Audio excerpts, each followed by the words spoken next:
Step lively, because now you're in the haunting den. Alright, we're winding the clock back a couple days ago, when I first tried to record this episode.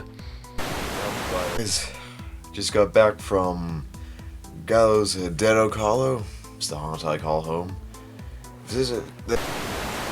I just looked at the footage I just recorded, and it's all blurry. Didn't quite turn out the way I thought it would. So, let's try this again.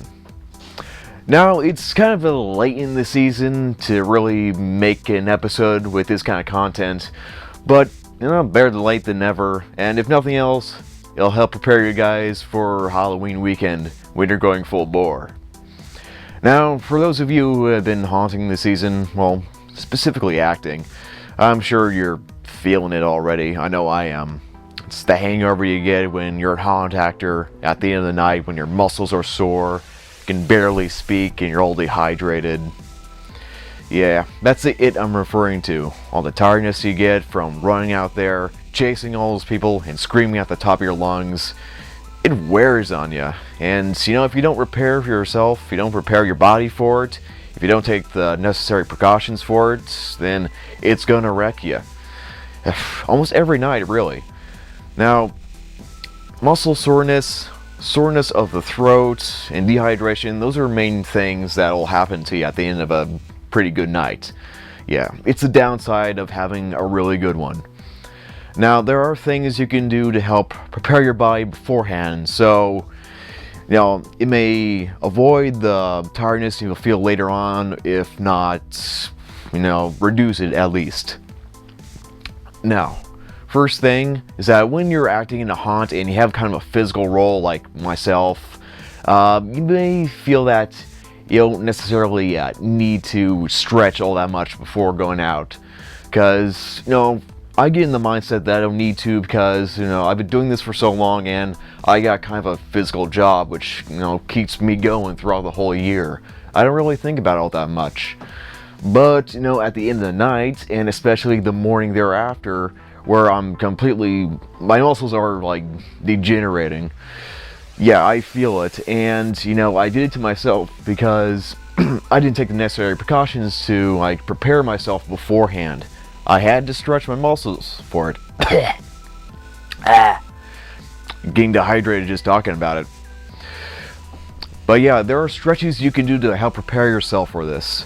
And one of them is for upper body, and another's for lower body. And, what I'm trying to do whenever I'm going out for a night of scaring at the haunt, I always try to do these stretches beforehand. And the first stretch I do is I put my hands together like this, locking my fingers together. That's a good knuckle crack there. And I try to raise it above my head. I just stretch my whole body out. And I hold this position for about 20 seconds. Nothing less than that, otherwise it's not really doing anything for you.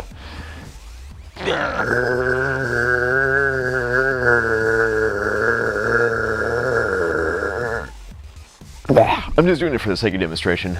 Not going to do the full 20. But yeah, this is another stretch you can do for upper body.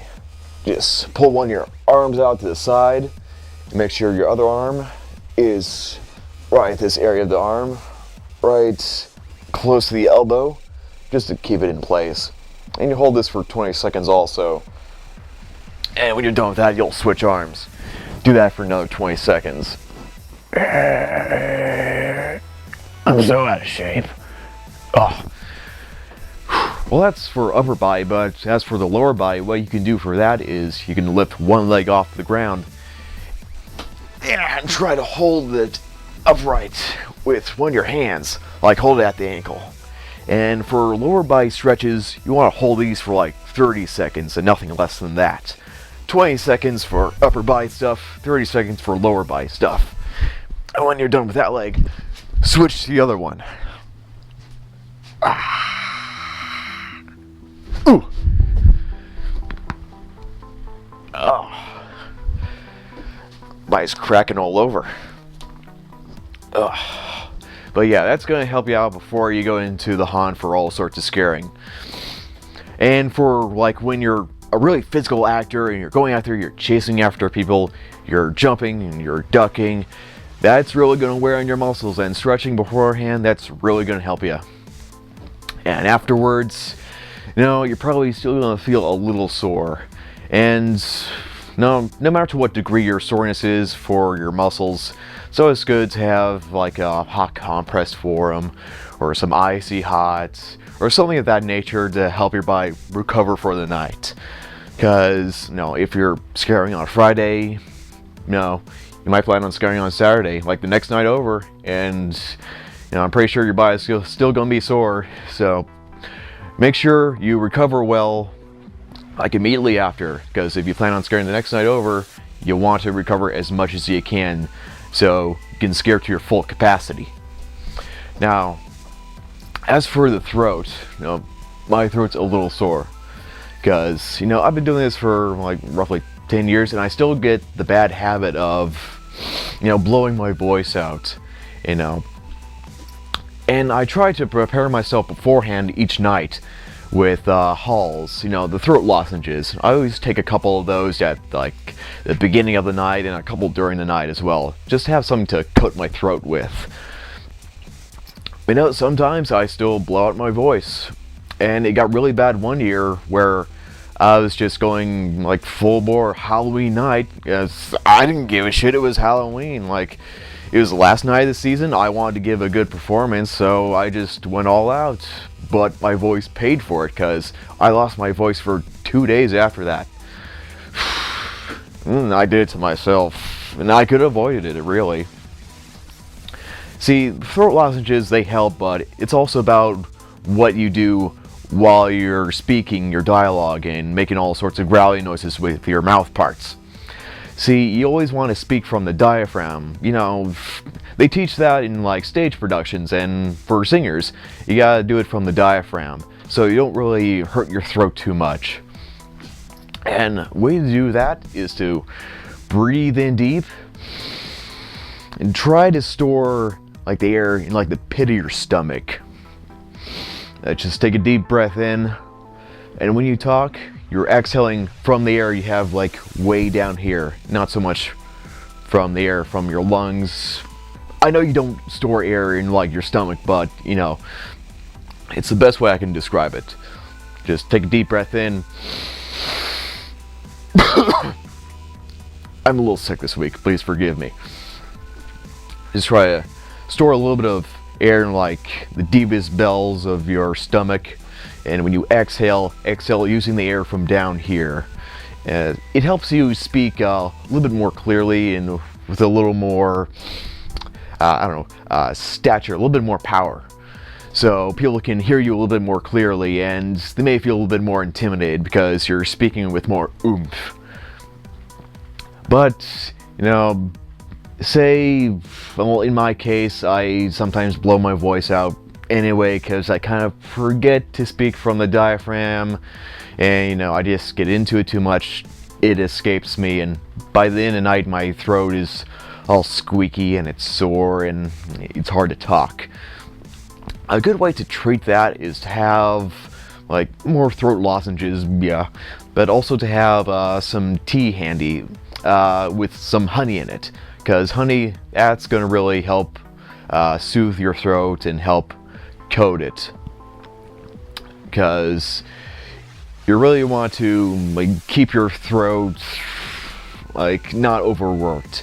And if you do overwork your throat in the night, sometimes what will happen is your body, to help protect your throat, will drip mucus down to your throat from your nose, and sometimes that'll lead to a like strep throat. It'll make you sick sometimes, and when you're dripping mucus down, sometimes that stuff gets into your lungs and it makes you more sick. It's this weird snowball effect where if you don't watch out like beforehand, it could cascade into something worse, like a cold or something. Kind of what I'm going through right now.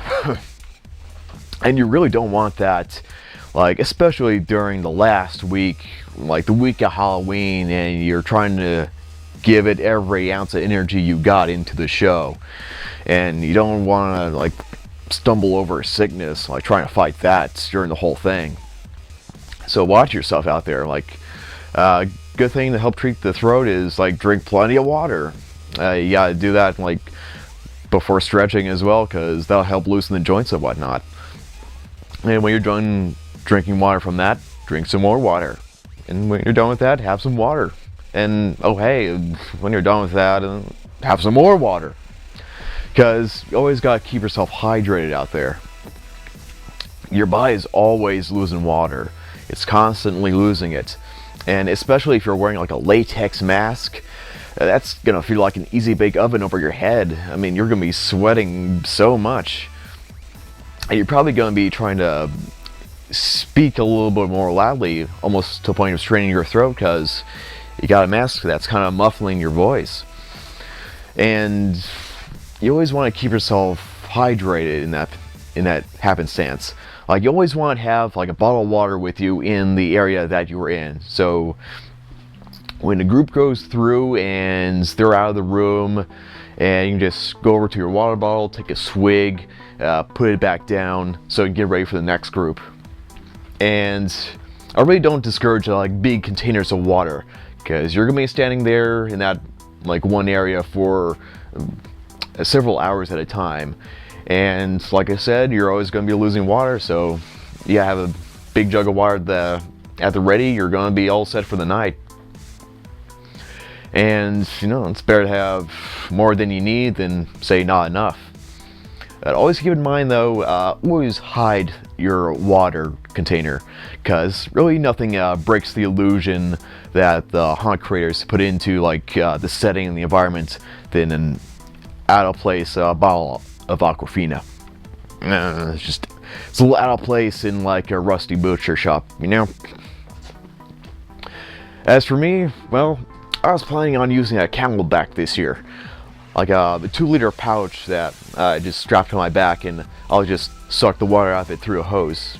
And that thing's, I think it's a pretty good idea, because you can always hide it underneath your costume, and you can always take a swig and put away like super fast, and no one's ever the wiser, because it's a lot easier to just pull out a hose and put it back real fast than to say walk over to a corner of the room, unscrew the lid of a bottle, take a swig, put the screw back on, put it back down. And I've seen times where people were walking into the room as someone was taking a drink of water, and it's a bit of an awkward situation there, like, ugh, fuck, I wasn't doing nothing. Alright, well, I think that's all I want to talk about for this episode. You guys out there, all you haunters, stay safe, stay prepped, get ready for Halloween weekend, because it's coming. I feel it. And I want to see you guys out there scaring the shit out of everybody. I want to hear when people walk on the ground, because there's going to be so much shit. I'm sorry, that's a terrible image. Sorry. This is why I write a script and don't often go offhand. Well, anyway, as always, I'm your corporeal host, Hyde. And as for the den, it'll be waiting for you.